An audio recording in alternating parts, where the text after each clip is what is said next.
Hello, everybody. Tracy, Mrs. JDog Flanagan with you here today. I'm the co-founder and senior vice president at JDog Brands. Welcome back to another exciting episode of Tactical Treasures Podcast, sponsored by the JDog Foundation. Our podcast gives veterans, male spouses, active duty members, military family members, and patriotic military supporters a voice in the veteran space to speak about their service, how they're affecting their communities post-service, and they share with me a tactical treasure that has shaped their journey in their military career, business, or life. Today, I'm so excited to have with me Deb and John Hausladen. Deborah is a dedicated military supporter with her father having served in the Coast Guard during World War II. She currently serves as a co-founder and president of Sneakers for Soldiers. Previously, Deborah built a successful career in data processing during a period of rapid transformation in retail banking as financial institutions automated teller functions and introduced 24-hour self-service banking. Starting with branch automation feasibility studies for a major bank, she progressed into sales management roles within the data processing and ATM industry. Following a consulting assignment with what was then the nation's largest single-owned ATM network, Deborah left her career to focus on raising her children and volunteering within her community. She holds a BA in economics and business administration from Eastern University. John is an Air Force veteran and currently serves as a co-founder and VP Chief Fiscal Officer of Sneakers for Soldiers. Following his graduation from Texas State University in 1972, John entered the United States Air Force as a second lieutenant, assigned to Minot Air Force Base as a missile launch control officer. During his service, he earned an MBA from the University of North Dakota before being honorably discharged. John has enjoyed a successful career in the financial services industry, progressing through roles in sales and executive management to ultimately become a partner. He remains active in the financial industry as both a consultant and an arbitrator with the Financial Industry Regulatory Authority's Board of Arbitrators. Hello, Deb and John. Thank you so much for joining me. Thank you for your family service, and John, thank you for your service, sir, to our country. Thank you. Good to see you. Yes. So I'm really excited for our discussion today. And I just love this whole concept. And who would have thought that it came because my husband was in his Denali wrapped JDog truck waiting for me as I was in a store, and somebody came up to the window and gave him a business card, and the rest is history. I love it. That was someone from our board of directors that sold the JDog. They did a great job. You just never know what's going to happen, right? But so it's amazing, and I'm really excited to get into our discussion. But I would first like to ask John, what inspired you to join the Air Force? Certainly patriotism was behind that. And I have to say that I really wanted to fly. And so when I underwent the flight physical before induction and commissioning, they ruled me out of flying, not for eyesight, which you typically would think, Right. but the fact that when I was sitting down, my torso was too tall. And so I couldn't fit into the cockpit of a jet fighter. Oh, wow. Okay. I was disappointed, but I still wanted to serve, and I thought it would be a really nice opportunity. So I ended up at Minot Air Force Base and as a missile launch control officer, which was very interesting. Yeah. I'm sure. That's really great. So is there a particular aspect or moment from your service that kind of stood out as impactful for you in a positive way?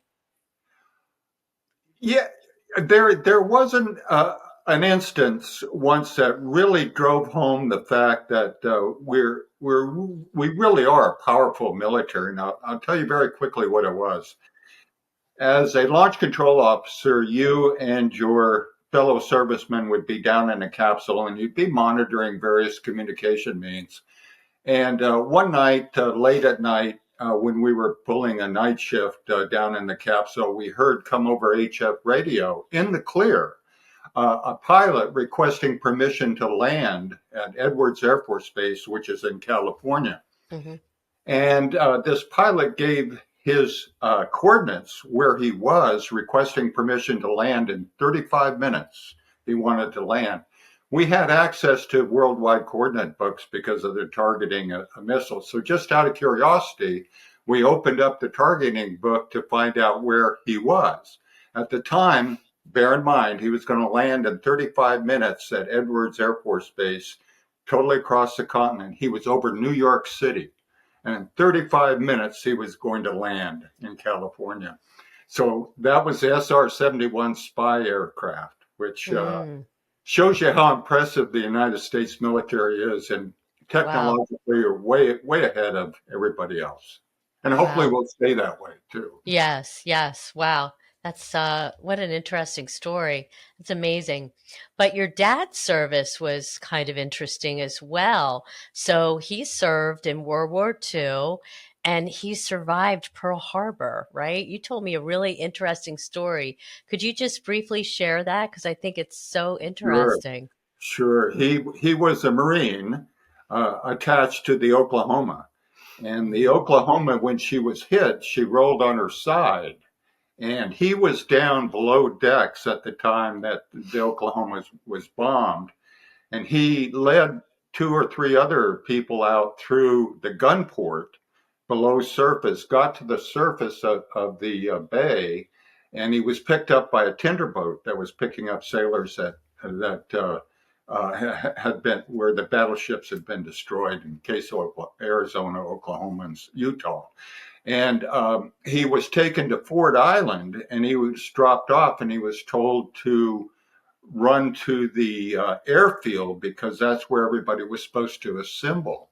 Mm-hmm. As he was running to the airfield, a Japanese Zero came over, dropped a bomb right in front of him that skidded to a stop but never exploded. Oh my gosh. So that was 2 life-saving incidences in one day. And from then on, he was considered a lucky son of a gun. And whenever they were bombed or whatever, people wanted to jump into the foxhole with him. So yeah, right. He had definitely angels, God watching over him. My goodness, wow, that's amazing. What a neat story. And he lived long enough for the 50th anniversary of Pearl Harbor and was able to go out there. So, yeah. Oh, wow. Wow. Yeah. What an amazing story. I love that. Okay. So, I would love to know sneakers for soldiers. Love the concept. Who would have thought that our soldiers don't get sneakers? Right. And I would love to hear, how did this come about? Talk to me about this story. So our son, who was deployed to Afghanistan in 2018, he would call occasionally, and we were, always so happy to hear from him. And as any mom would, I would always ask him, what do you need? We don't need anything. We have plenty of snacks. We don't need anything. But in this one call in April, I asked him again, and he said, I do need a new pair of sneakers. And we've always been from an athletic family, always believed in getting rid of our worn out sneakers. And I said, that's great. I'd love to send you another pair. What about the rest of the men in your platoon? He says, same situation. He said, daily exercise, the very rugged terrain is wearing out our sneakers very, very quickly. And with that comment, sneakers for soldiers, 3 words popped into my mind. And we continued our conversation. And after we got off the phone, my husband was in the office, and I said to him, I've got this idea. Like, what do you think about Sneakers for Soldiers starting a nonprofit? Because active duty soldiers don't receive sneakers. Their sneakers are wearing out. We could really do a lot of good. What do you think? And John, being in the investment business, says, well, I think it's a great idea. Give me a plan.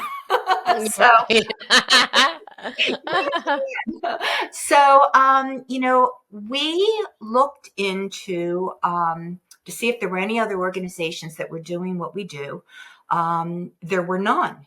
And within a week, Sneakers for Soldiers was formed. So we supply athletic shoes, and they're all custom ordered, which I think is really the key, because working out in a worn out shoe is just as bad as working out in a shoe that doesn't properly fit. Right. So we have supplied and been honored to supply over 15,000 service members that are in designated combat zones in imminent danger areas as defined by the Department of Defense. And some of these locations, which probably most of the public don't know that we're there, such as we know Syria, Iraq, the Chad, Somalia, Niger prior to the pullout in September of 2024, Afghanistan, Yemen, Lebanon. We send sneakers to the men and women that are serving our country in the most austere and remote locations and the most hostile in the world. Right, right. And the terrain, I like what you said, the terrain's terrible and the heat. Yeah, and and They that is that probably one of the worst right, for shoes too, right. because the heat and the adhesive, and it breaks down the heat adhesive, the sand, the stones, wrecks the soles, the sweat. So that our service members over in these areas go through sneakers every 3 to 4 months. Wow. So, Yeah. yeah. Wow, that's amazing. So I love that story. So how do you know who needs sneakers? Is it do they reach out on a website? Do they call you?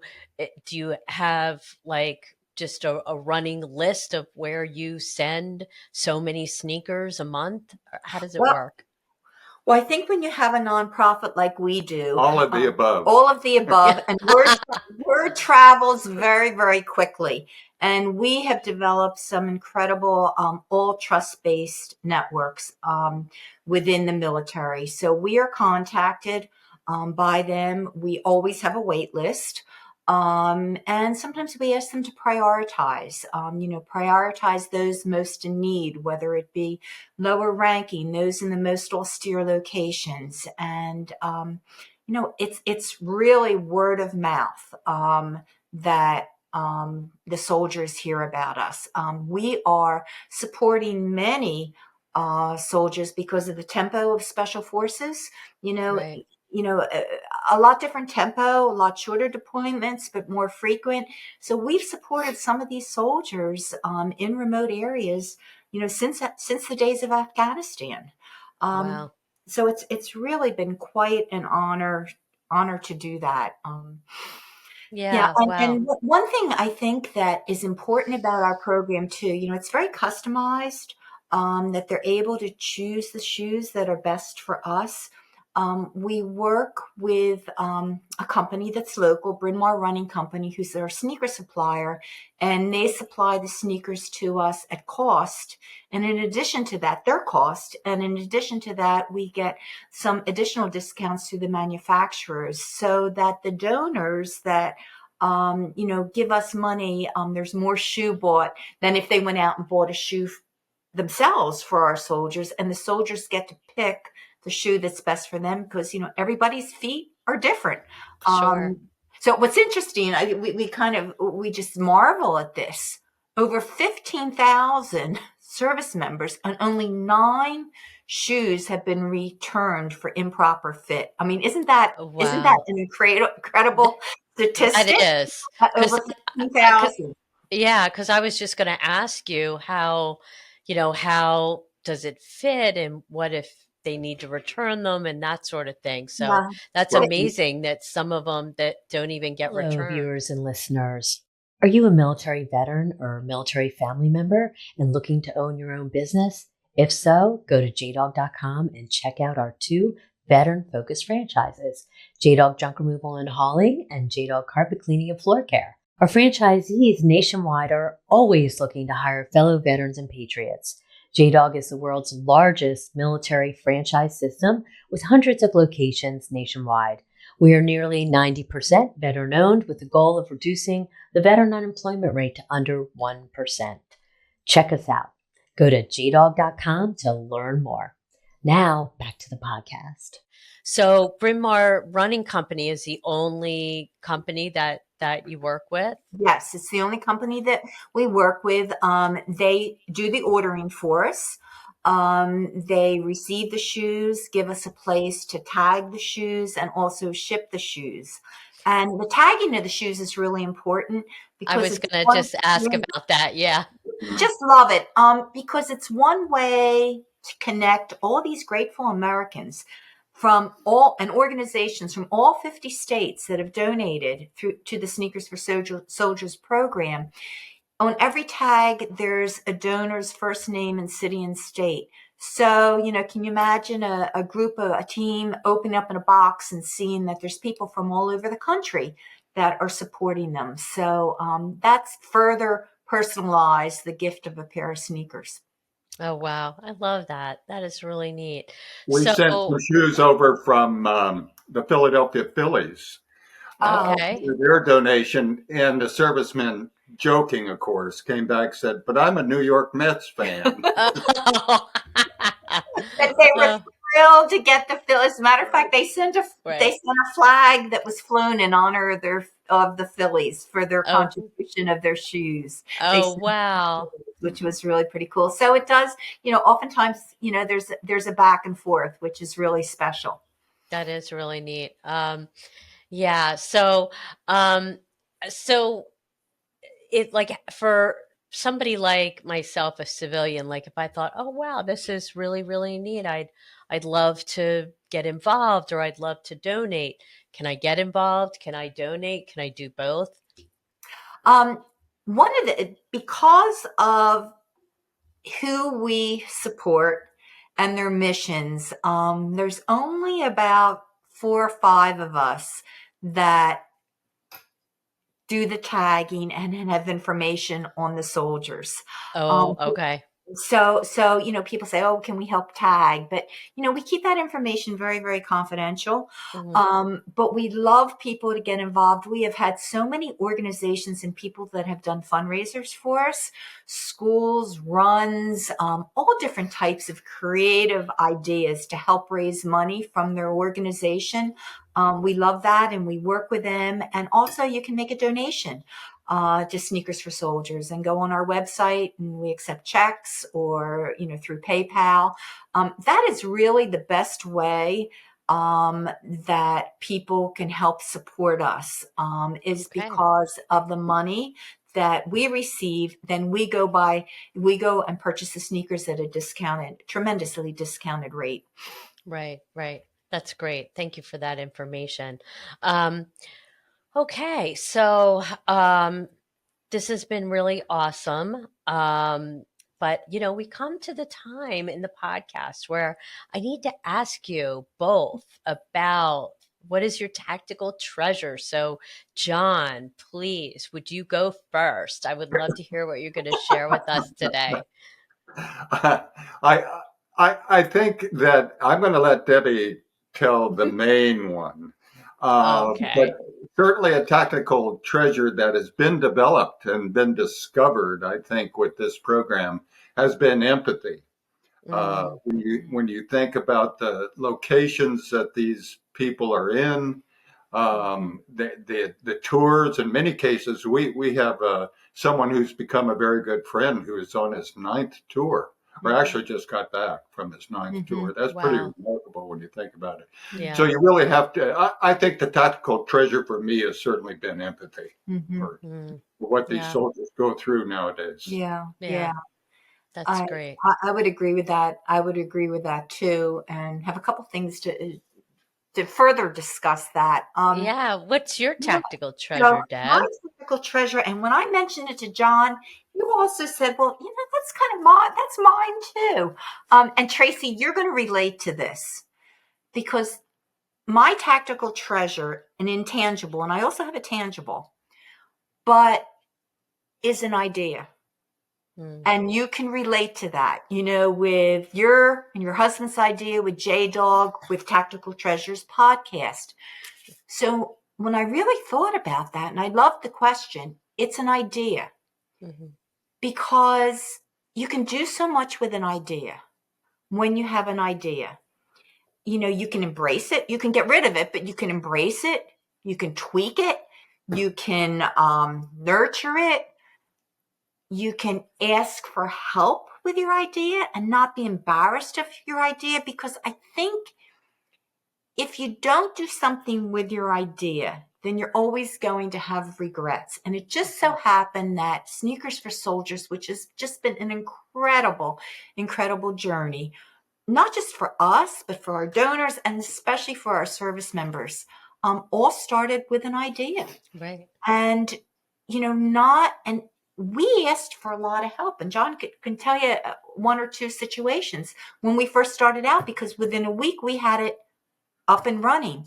That was in April of 2018. We shipped our first shoes over Memorial Weekend of 2018 and got media coverage the entire weekend. And we were on a roll.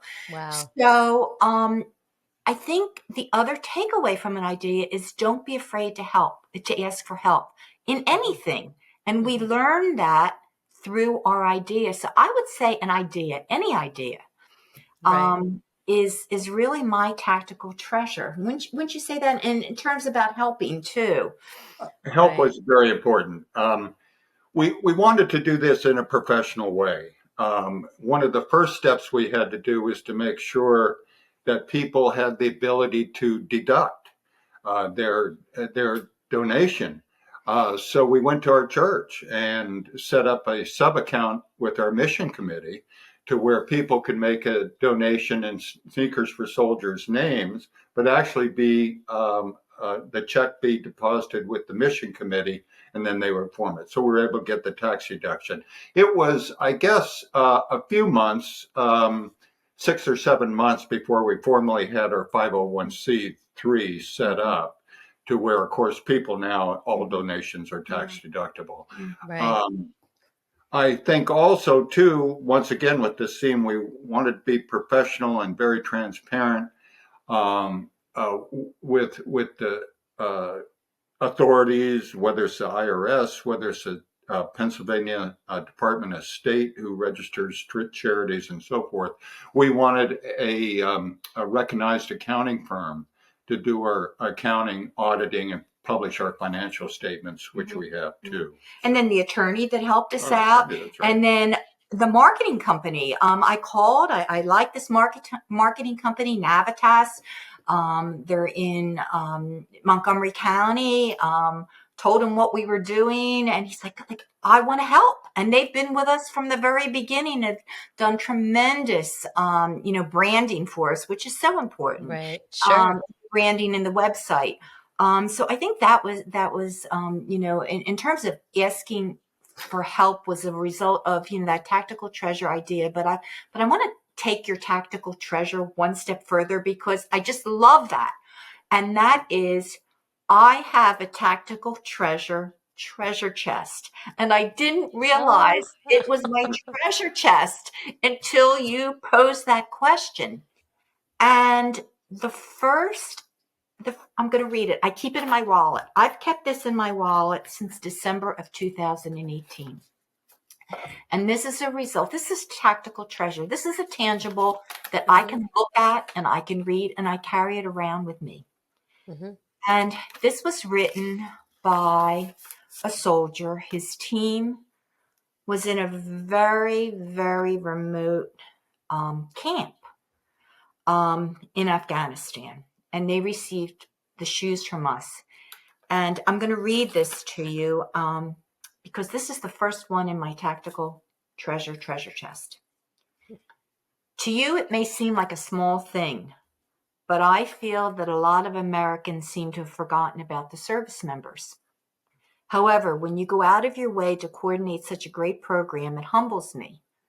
Not because I alone get a great pair of sneakers, but because many of the men fighting next to me get to experience such a kind gesture, and it puts a smile on our face. It reminds me that not all Americans have forgotten us. I miss home like crazy. I turned 32 out here on top of a mountain while engaging the enemy. Christmas is tomorrow, and I'm thinking of my wife and children more so than ever.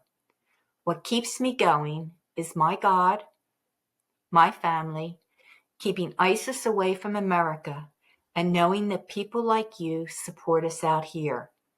It reminds me that we aren't forgotten, kind of like the cherry on the top, aside from surviving a fight. Again, I thank you. So Oh, that what is a just, great letter. isn't that, What a isn't great that letter. wonderful? And I think that, you know, we realize that it is the sneakers, but that's not the only benefit. So since this letter, there have been several others that have really touched my heart, and they all do, because I am the only one that communicates the way we've set up our system with the service members. But there's one from a middle child. He was a middle child growing up, 2 older brothers, 3 younger sisters, raised by a father. They traveled, they moved often every year. And he would always get hand-me-down sneakers. If not, he would get a pair of sneakers and he would wear them to the soles and wore out until there were holes in the sneakers. Mm. And when he received the sneakers from us, he was just so incredibly grateful, and it brought him back to those times of a child when he received a new pair of sneakers. And he joined the Air Force for stability and plans to retire. And I just love that. Mm. I love that there was a medical team that was involved in a difficult situation. We were to get them shoes, sneakers, and those sneakers arrived after the situation. And they wrote to us and said, we were able to process our emotions in a healthy way through exercise and through receiving those sneakers. So, it's not only the physical aspect of, new sneakers and exercise and avoiding injuries and musculoskeletal injuries and having new sneakers, but it's also the mental aspect. A couple more Sure. that really, we look at our soldiers and how great they are and what they do. But here's a soldier that received sneakers from us. He was a fairly large guy, exercising wasn't the easiest for him, but they exercise every day for mission readiness. When he received our sneakers, he decided to challenge himself with some different exercise routines. And through that, he started a fundraiser with his family, friends at home. And he paid it forward because that fundraiser that he started was that money went to St. Jude Hospital for Children because he said the bravery of the little ones inspired him and nothing to what he was going through on a deployment or, pushing himself to the next level of exercise for mission readiness. So, I mean, take a look at that. That's from receiving a pair of sneakers. Right. The soldiers that, another one going through a difficult deployment, 4th deployment, now had a wife and a child at home, and exercise was his coping mechanism. So we hear this all the time. Right. Um, The and so I think stories. Yeah. the stories, the letters, the thank yous, and they're all part of that tactical treasure chest. Right. That's awesome. And I mean, not only are you giving something physical, but the bigger story is the mission behind what you're doing and what it means to our soldiers, Right. who are deployed. So that aspect is huge with what you're doing, Mhm. Deb and John. I love it. I think it's amazing thank you for sharing those heartwarming stories. That's really amazing. So um, before we go, I would love for you just to do just a little quick shout out as to how can people donate, give us your website, and if there's a soldier looking for a pair of sneakers, how would they connect with you? Mhm. Well, I'll address that first in terms of how they would connect to us. We have a website. It's very comprehensive. And on that, there's a section on how to request sneakers. So they would go on that and they would email that and we would get back to them. We get back to everyone within 48 hours. Oh, So wow. and then you want to address the. And on the website, we do have a PayPal connect button as well. So PayPal is one way, and of course they can write a check, and the address is on the website as well. The address again is sneakersforsoldiers.org. .org. Okay. And and on That's our great. website, we've done a good job of I think connecting our donors. We do have pictures when we're allowed and have approval to post pictures. We do that, so there's pictures on there, and there are also emails that we've received that we share. So that's a real nice connection That for is, people yeah. to see. Yeah, I've been to your website. It's great. I love the pictures. Really awesome. Okay, so this has been amazing, Deb and John. Thank you so much for coming on and sharing your story. What an amazing story, and you guys are doing great work. And yes, I mean, I think about, well, being in the military space myself. I always think about our men and women that are deployed, protecting our freedoms every day. Mhm. So I try, I pray for them, and I try to never lose sight of that, because it's so important. But Well, you're thank you for doing what you great do. work. Thank you Oh, for what thank you you. do because you're giving everyone a space to tell a story and to spread the word. Yeah, And I think that the men and women that are serving really appreciate that. yeah, yeah. And Thank the you, veterans. Tracy. Hmm. Thank you. Thank you, guys. Hello, viewers and listeners. We've just finished up an amazing podcast with Deb and John Hausladen from Sneakers for Soldiers. Deb is a dedicated military supporter, with her father having served in the Coast Guard during World War II. And John is an Air Force veteran. And Deb serves as the president and co-founder of Sneakers for Soldiers. And John is the other co-founder and VP Chief Fiscal Officer for Sneakers for Soldiers. And I'd like to tell you a little bit about Sneakers for Soldiers. It all started with a phone call from their son in Afghanistan, simply looking for a pair of sneakers.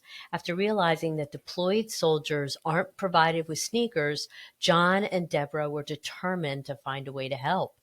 In April 2018, Sneakers for Soldiers, a 501c3 nonprofit, was born. With the support of individuals and organizations from around the country, they are able to purchase high-quality sneakers at a discounted price and send them to men and women serving in Iraq, Syria, Somalia, and in other designated combat zones and imminent danger areas. The uniqueness of the program is that they have devised a way for each soldier to choose a sturdy athletic shoe that best fits their feet, because all feet are different. The soldiers need to replace worn out sneakers and are grateful for the gift. But most importantly, the soldiers are grateful that people care about them and have not forgotten them. To learn more on how you can support the cause, go to sneakersforsoldiers.org. Once on that website, you can find a donate button where you can donate. You can write a check or you can donate through PayPal. And if you are a soldier that is deployed in an area where you need sneakers, there's also a way that you can reach out and request sneakers. Again, thank you for tuning in. Don't forget, you can find our Tactical Treasures podcast on all your favorite podcast platforms, including Vet TV, American Grit, and our dedicated YouTube channel. We are now airing on Reese Cross America Radio on Wednesdays at 5 p.m. Eastern. And if you miss that, be sure to join us on Saturday at 10 a.m. Eastern for the encore. You can also find Reese Cross America Radio on the iHeartRadio app, the Odyssey app, and the TuneIn app. Again, thanks for tuning in, and we'll see you again on another podcast real soon. Bye-bye now.